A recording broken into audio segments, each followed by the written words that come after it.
Magandang umaga po sa inyong lahat. Paalala, mga kapatid, upang mapanatili ang kabanalan kaayusan sa ating dambana, narito po ang ilang mahalagang paalala.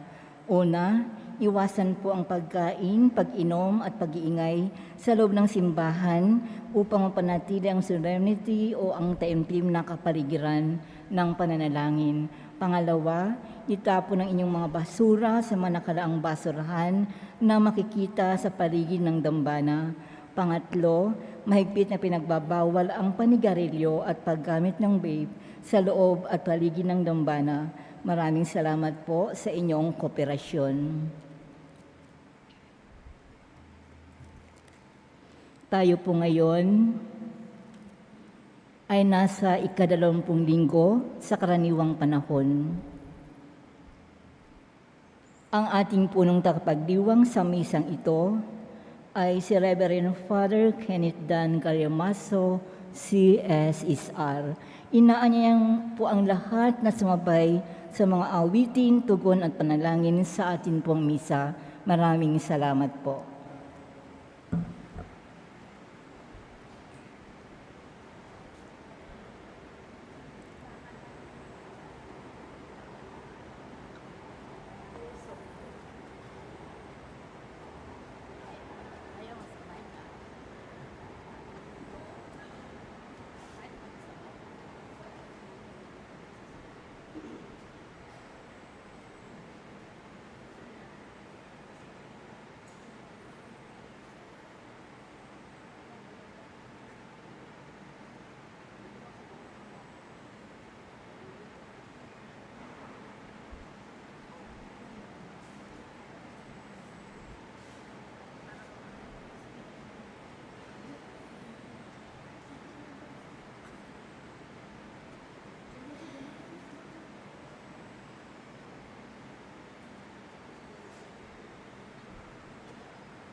Natitipon tayo sa ngalan ng Ama, ng Anak at ng Espiritu Santo. Amen. Ang pagpapala ng ating Panginoong Hesukristo, ang pag-ibig ng Diyos Ama at pakikipagkaisa ng Espiritu Santo naway sumainyong lahat.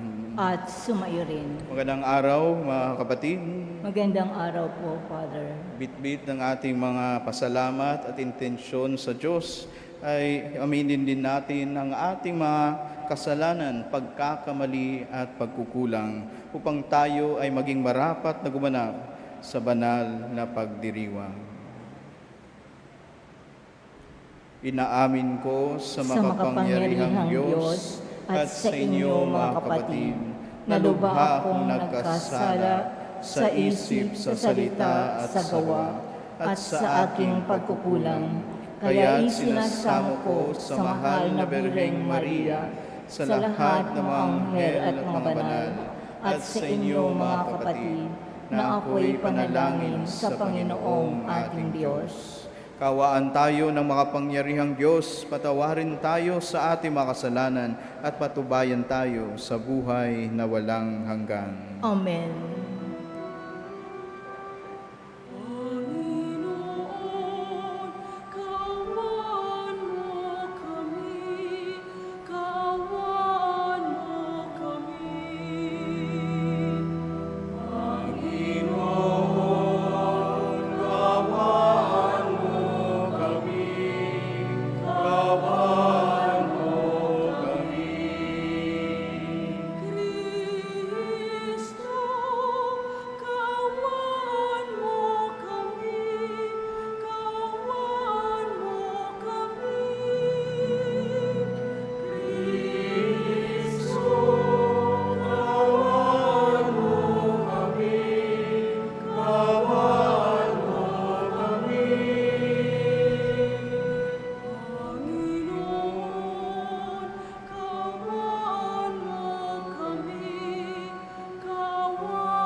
Manalangin tayo.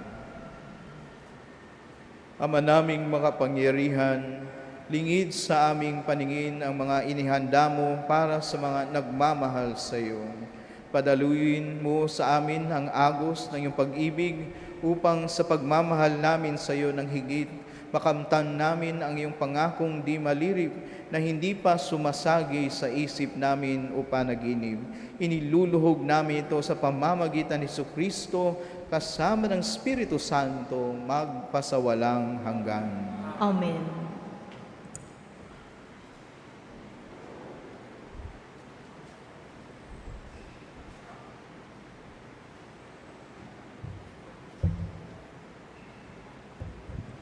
Pagbasa mula sa aklat ni Propeta Isaías.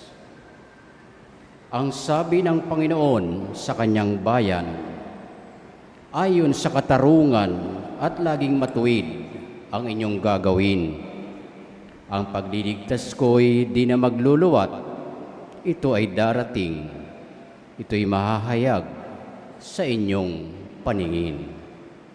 Ito naman ang sabi ng Panginoon sa mga dating dayuhan na ngayon kabilang sa kanyang bayan, buong pusong naglilingkod sa kanya, nangingilin sa araw ng pamamahinga at matapat na nag-iingat sa kanyang tipan. Dadalhin ko kayo sa Sion, sa aking banal na bundok. Ipadarama ko sa inyo ang kagalakan sa aking templo. Tatanggapin ko ang inyong mga handog at ang templo ko'y tatawaging bahay dalanginan ng lahat ng bansa. Ang salita ng Diyos. Salamat sa Diyos.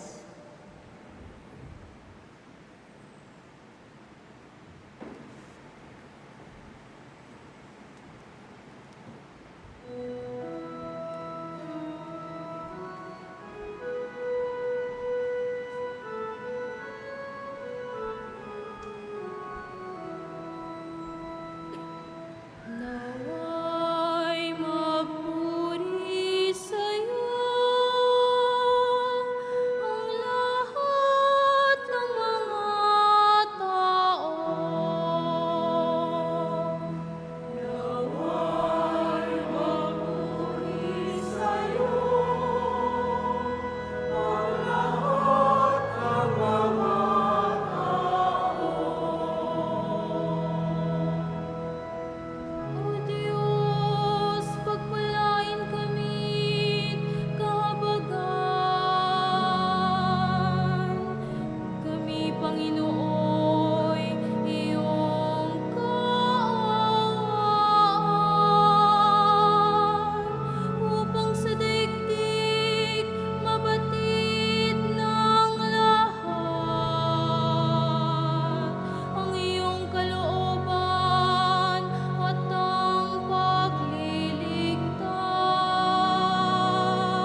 Pagbasa mula sa sulat ni Apostol San Pablo sa mga taga-Roma. Mga kapatid, ito naman ang sasabihin ko sa inyo, mga hintil.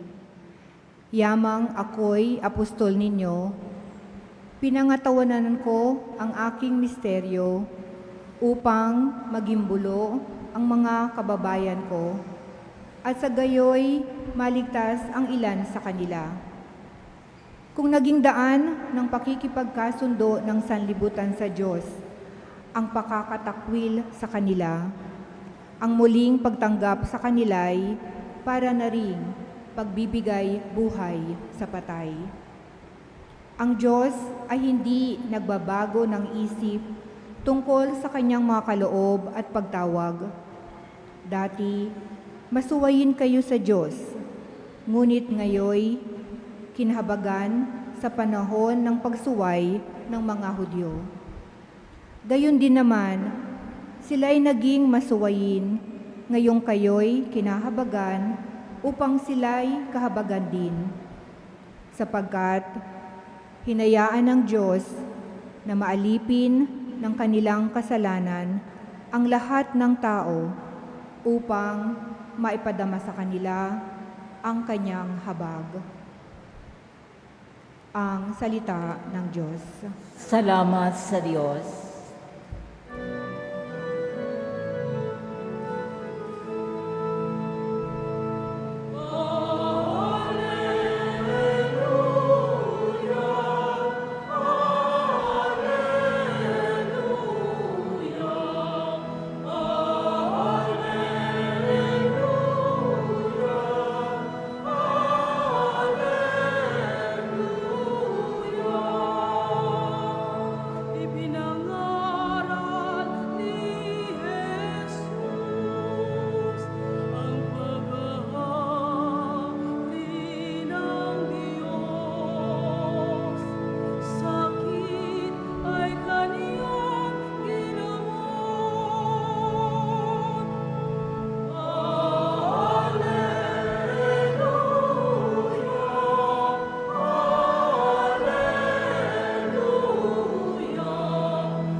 Sumainyo ang Panginoon. At sumayo rin. Ang mabuting balita ng Panginoon ayon kay San Mateo. Papuri sa iyo, Panginoon.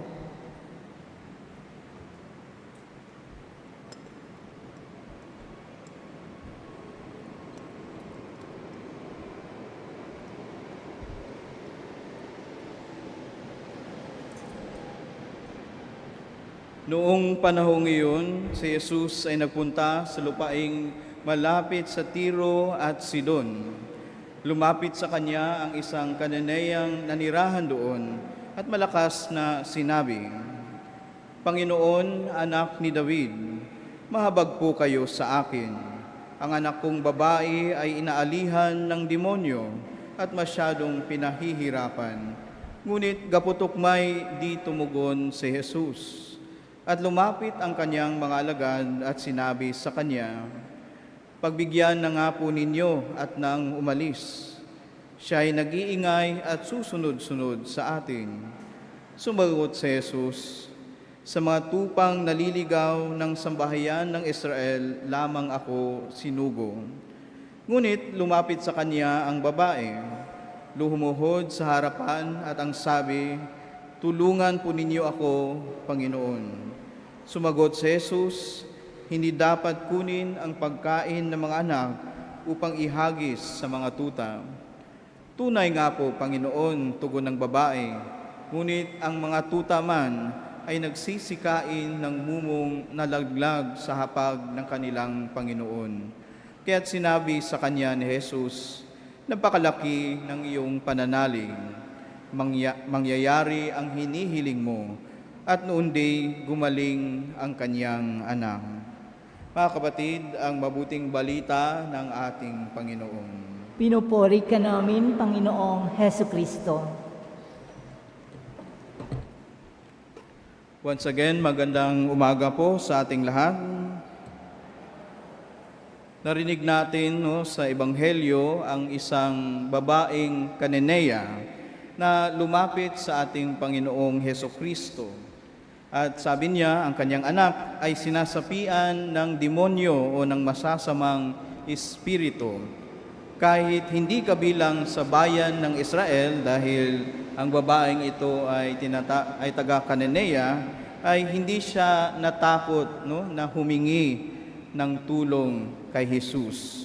Sa una mga kapatid, kung titingnan natin, tila binaliwala siya at pinayuhan pa ng mga alagad na pauwiin na lang.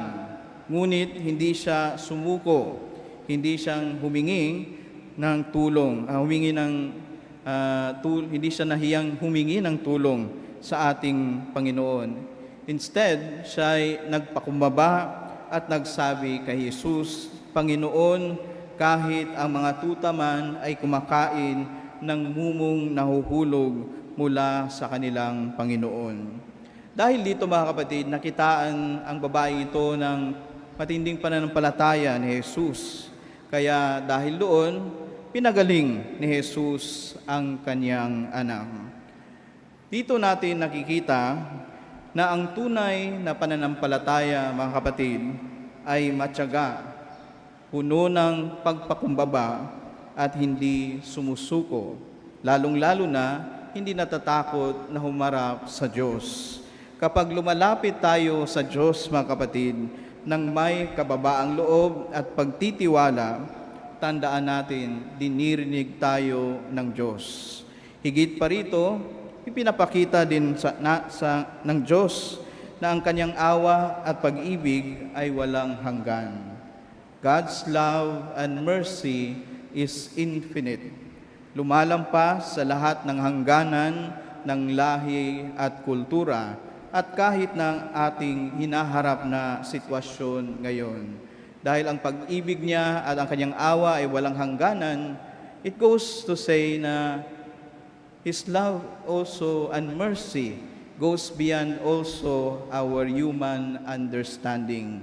Minsan, we try to think, bakit naawa ang Diyos? Bakit mahal pa rin ng Diyos ang mga taong makasalanan?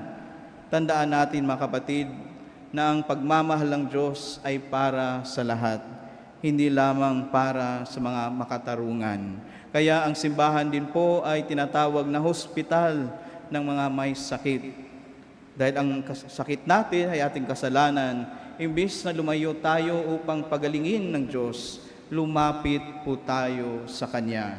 Tulad ng babaeng Cananea, huwag tayong sumuko, kundi umasa at ialay natin ito sa Diyos. Dahil tandaan natin, ang Diyos ay nagbibigay ng kagalingan at naghihilom.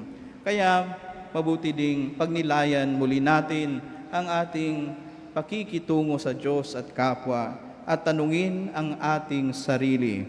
Kung tayo rin ba ay handang magtiwala, mag-alay, at lalong-lalo na magpakumbaba tulad ng babaeng Cananea, kahit tila parang pinapalayo siya ng kanyang kapwa. Tandaan natin mga kapatid, sa ating pang-araw-araw na pamumuhay, naway handa din tayong sumunod sa kalooban ng Diyos. Kahit minsan sa ating parte, this is uncomfortable or inconvenient. Tandaan natin, sa pananampalataya, nothing is inconvenient with God. Kaya sabi nga, let us always put God first. Kaya nawa sa gitna ng pagsubok at hamon, patuloy tayong umasa at kumapit sa Diyos. Kaya patuloy din tayong manalangin na tulungan tayong o piliin nating maging matyaga at mapagkumbaba sa ating panalangin sa Panginoon. Remember na ang ating relasyon sa Diyos ay mutual, hindi one-sided. Kung tayo'y pinagaling ng Diyos, tayo din tinatawagan na magpagaling sa ating kapwa. Kung tayo'y binigyan ng awa at pagmamahal ng Diyos, ganun din ang ating tawag na ibahagi ang awa at pagmamahal ng Diyos. Kung tayo'y pinagpala ng Diyos, ganun din sana pagpalain din natin ang ating kapwa. Kaya lagi kong sinasabi, kung gagawin natin ito, tuloy-tuloy ang daloy ng grasya at pagmamahal ng Diyos.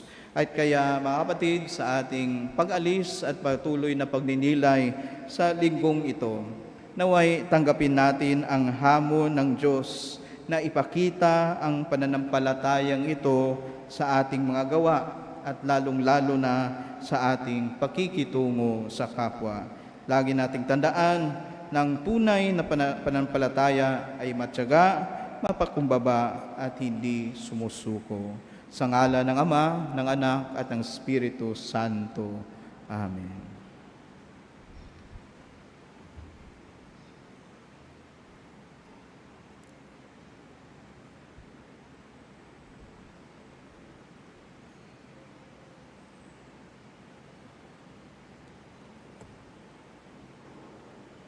Puno ng panananalig, ipahayag natin ang ating pananampalataya. Sumasampalataya ako sa Diyos, Amang makapangyarihan sa lahat, na may gawa ng langit at lupa. Sumasampalataya ako kay Jesucristo, iisang anak ng Diyos, Panginoon nating lahat. Nagkatawang tao siya na lang ng Espiritu Santo, pinanganak ni Santa Mariang Birhen, pinagpakasakit ni Poncio Pilato, pinako sa krus, namatay, inilibing, nanaog sa kinaroonan ng mga yumao, nang may katong araw na buhay na mag-uli, umakyat sa langit, naluluklok sa kanang Diyos amang makapangyarihan sa lahat. Doon magmumulang paririto at hukom sa nangabubuhay at namatay na tao. Sumasampalataya naman ako sa Diyos Espiritu Santo, sa banal na simbahang Katolika, sa kasamahan ng mga banal, sa kapatawaran ng mga kasalanan, sa pagkabuhay na muli ng namatay na tao, at sa buhay na walang hanggan. Amen. Mga kapatid, mahabagin ng Diyos Ama sa kanyang mga anak, kinakalingan niya tayong lahat sa pag-ibig na nagbibigay sigla at lakas ng ating buhay. Kaya't buong tiwala tayong manalangin. O Diyos, dinggin mo ang iyong bayan. O Diyos, dinggin mo ang iyong bayan. Para sa Santo Papa, mga obispo, mga pari, at mga diakono, turuan mo silang yakapin ang lahat ng tao nang sa gayoy mabuwag ang pagkakabaha-bahaging umiiral sa aming mga pamayanan. Manalangin tayo. O Diyos, dinggin mo ang iyong bayan. Para sa mga magulang na nawalan ng mga anak dahil sa sakit, kalamidad, marahas na pagpaslang at digmaan, naway tulad ng babaeng Kananea, makadama sila ng pag-asa at malasakit mula sa kanilang komunidad. Manalangin tayo. O Diyos, dinggin mo ang iyong bayan. Para sa mga dumaranas ng matinding pagsubok sa buhay, mga nasisiraan ng loob, mga may sakit at nag-aagaw buhay, naway dulutan mo sila ng ginhawa sa katawan at kaluluwa. Manalangin tayo. O Diyos, dinggin mo ang iyong bayan. Para sa mga nakatatanda na may sakit at nangungulila, naway patuloy na palakasin ng Diyos ang kanilang kalooban at pangangatawan sa pamamagitan ng ating pagkalinga at pagmamahal. Manalangin tayo. O Diyos, dinggin mo ang iyong bayan. Para sa mga kapatid naming yumao, matanggap nawa nila ang awat habag mo, O Diyos, upang ganap nilang makamtan ang buhay na walang hanggan. Manalangin tayo. O Diyos, dinggin mo ang iyong bayan. Para sa lahat ng mga nagpamisa dito sa pambansang dambana ng mahal na ina ng laging saklolo, tupdi nawa ng Diyos ang kanilang kahilingan at kalugdan ang pasasalamat. Manalangin tayo. O Diyos, dinggin mo ang iyong bayan. Tahimik nating ipanalangin ng ating mga personal na intensyon.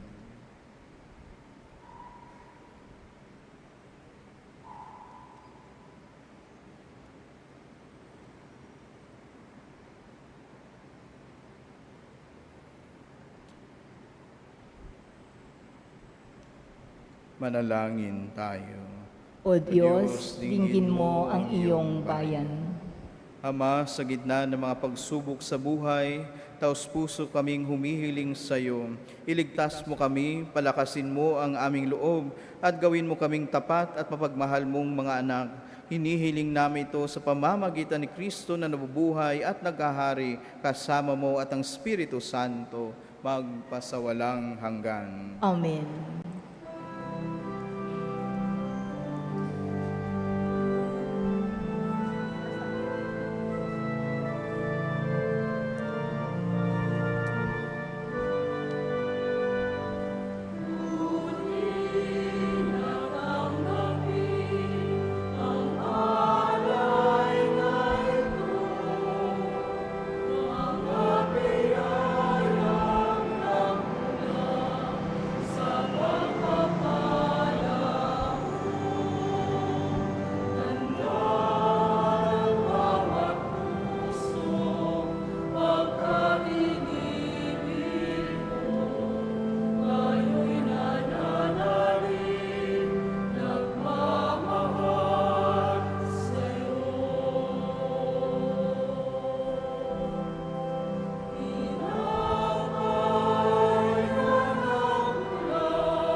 Manalangin kayo mga kapatid upang ang paghahain natin ay kalugdan ng Diyos sa amang makapangyarihan.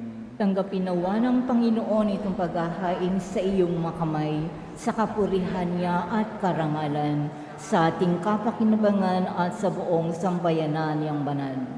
Ama naming lumikha, tanggapin mo ang mga alay upang maganap ang pagpapalitan ng iyong kaloob at ng aming handog sa aming paghahain sa iyo rin binigay para kami maging marapat na iyong paunlakan sa pamamagitan ni Jesucristo kasama ng Espiritu Santo magpasawalang hanggan. Amen. Sumainyo ang Panginoon. At sumayo rin. Itaas sa Diyos sa inyong puso at diwa. Itinaas na namin sa Panginoon. Pasalamatan natin ang Panginoong ating Diyos. Marapat na siya'y pasalamatan. Ama naming makapangyarihan, tunay ngang marapat na ikaw ay aming pasalamatan. Sa iyong kagandahang loob kami iyong ibinukod upang iyong maitampok sa kadakilaan mong lubos. Kahit na ikaw ay aming tinalikdan dahil sa aming pagkasalawahan, gumawa ka pa rin na magandang paraang may manguna sa amin para ikaw ay balikan.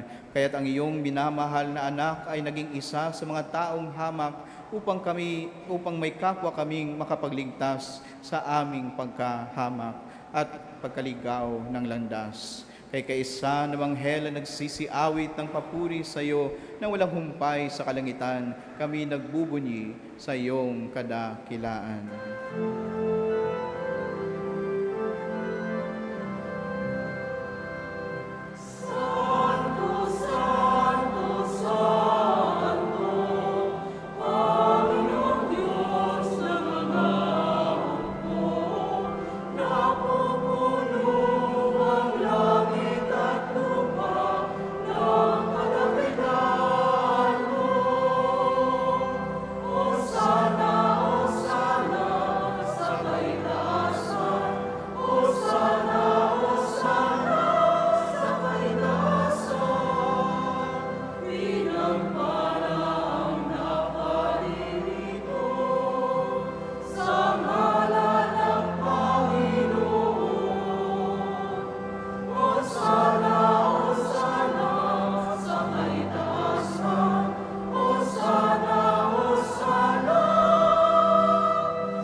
Ama naming banal, ikaw ang bukal ng tanang kabanalan, at sa pamamagitan ng iyong Espiritu, gawin mong banal ang kaloob na ito upang para sa amin maging katawan at dugo ng aming Panginoong Hesu Kristo. Bago niya pinagtiis ang kusang loob na maging handog, hinawakan niya ang tinapay. Pinasalamatan kanya, pinaghati-hati niya iyon, inabot sa kanyang mga alagad at sinabi, "Tanggapin niyong lahat ito at kanin. Ito ang aking katawan na ihahandog para sa inyo."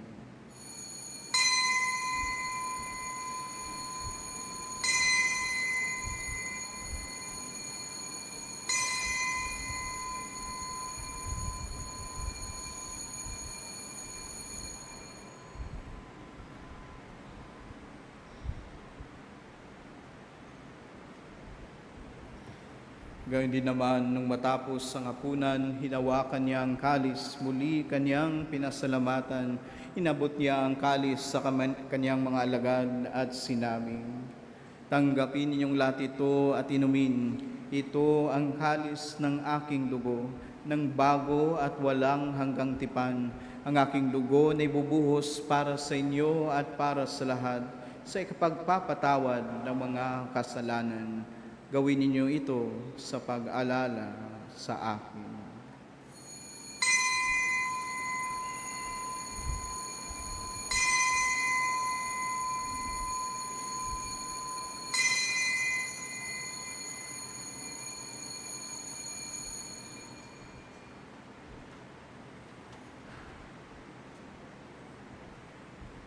Ipahayag natin ang misteryo ng ating pananampalataya.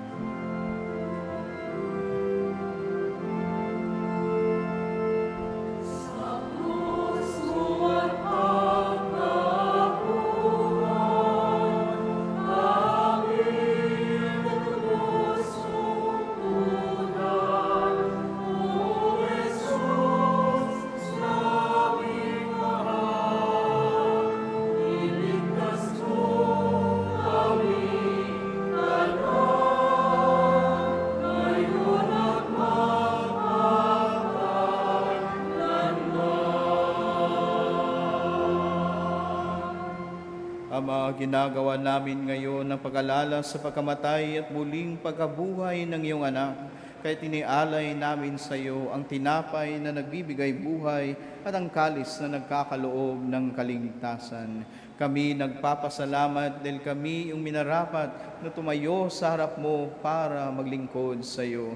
Sinasamo namin kami magsasalo-salo sa katawan at dugo ni Kristo ay mabuklod sa pagkakaisa sa pamamagitan ng Espiritu Santo. Amalingapin mo ang iyong simbahang laganap sa buong daigdig. Puspusin mo kami sa pag-ibig, kaisa ni Leo naming Papa at ni Elias naming Obispo at ng Tanang Kaparian.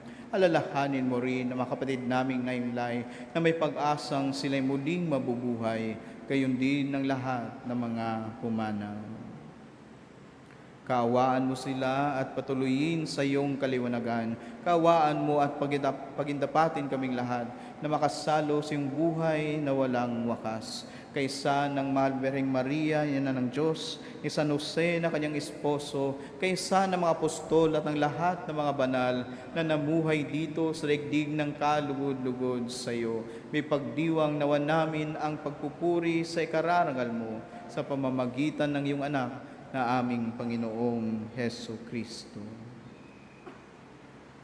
Sa pamamagitan ni Kristo, kasama niya at sa Kanya, ang lahat ng parangal at papuri ay sa iyo, Diyos Amang makapangyarihan, kasama ng Espiritu Santo, magpasawalang hanggan.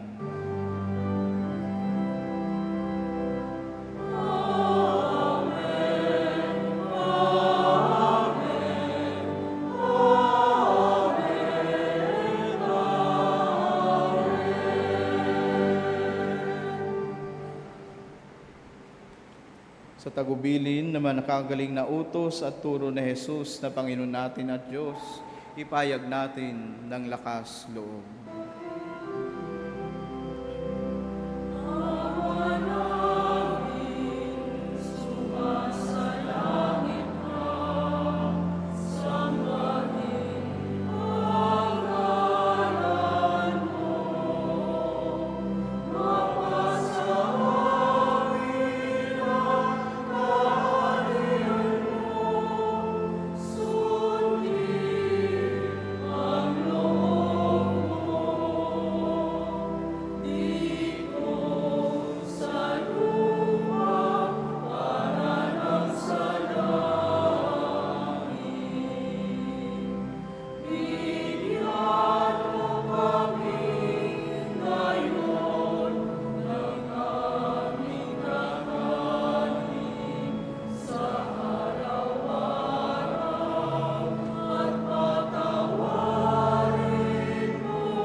Inihiling namin kami iadya sa lahat ng masama, pagkalooban ng kapayapaan na araw-araw, iligtas sa kasalanan at ilayo sa lahat ng kapahamakan, samantalang aming pinananabikan ang dakilang araw ng pagpapahayag ng tagapagligtas naming si Hesu Kristo.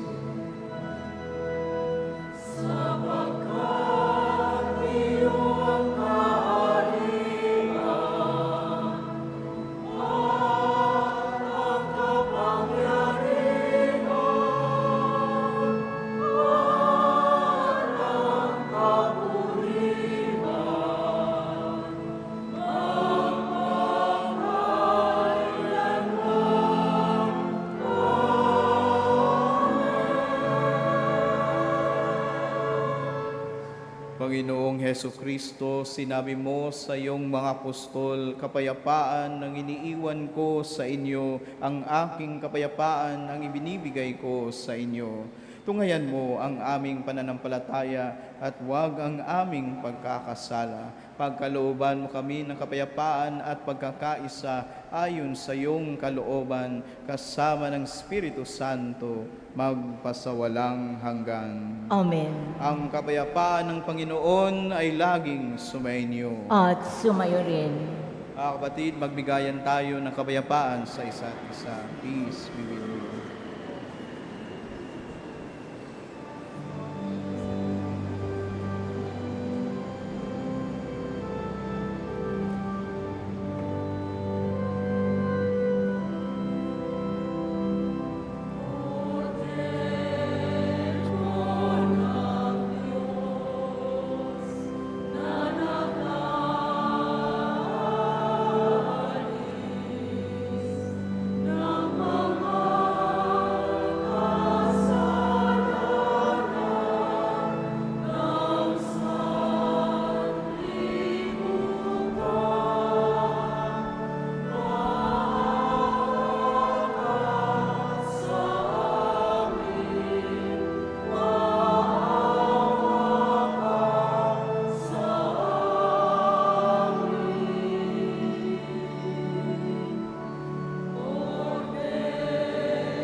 Mga kapatid, ito ang kordero ng Diyos.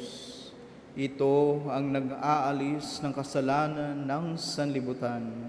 Mapalad ang mga inaanyayahan sa kanyang piging. Panginoon, hindi ako karapat-dapat na magpatuloy sa iyo, ngunit sa isang salita mo lamang ay gagaling na ako.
Manalangin tayo.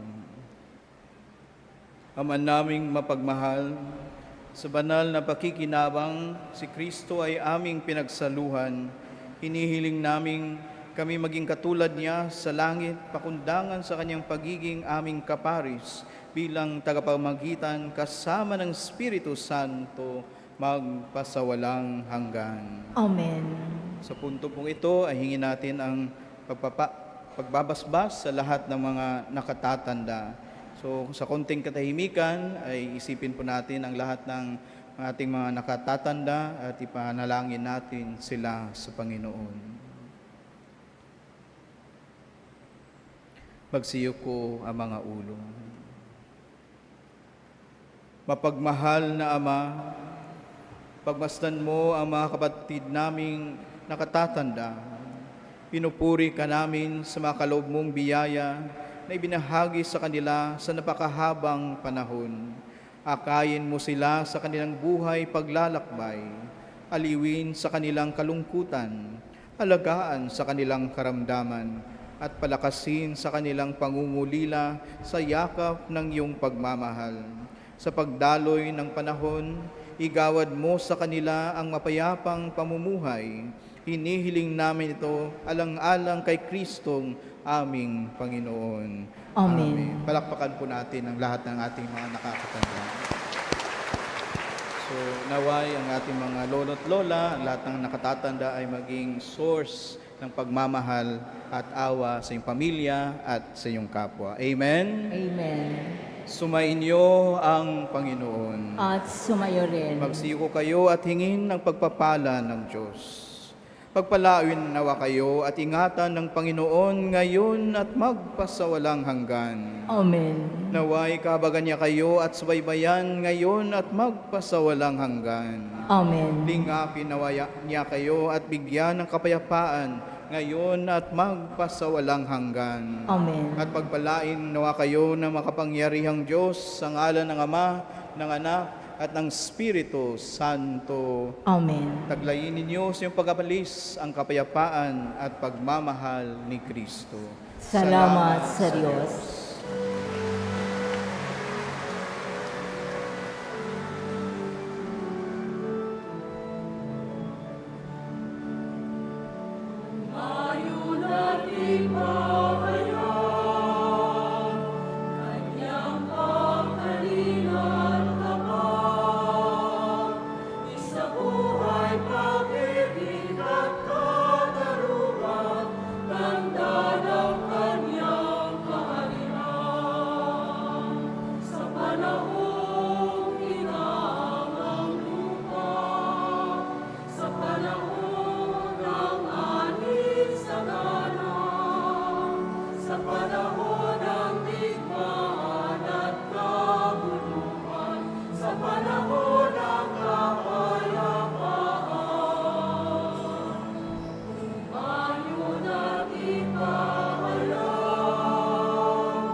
Allah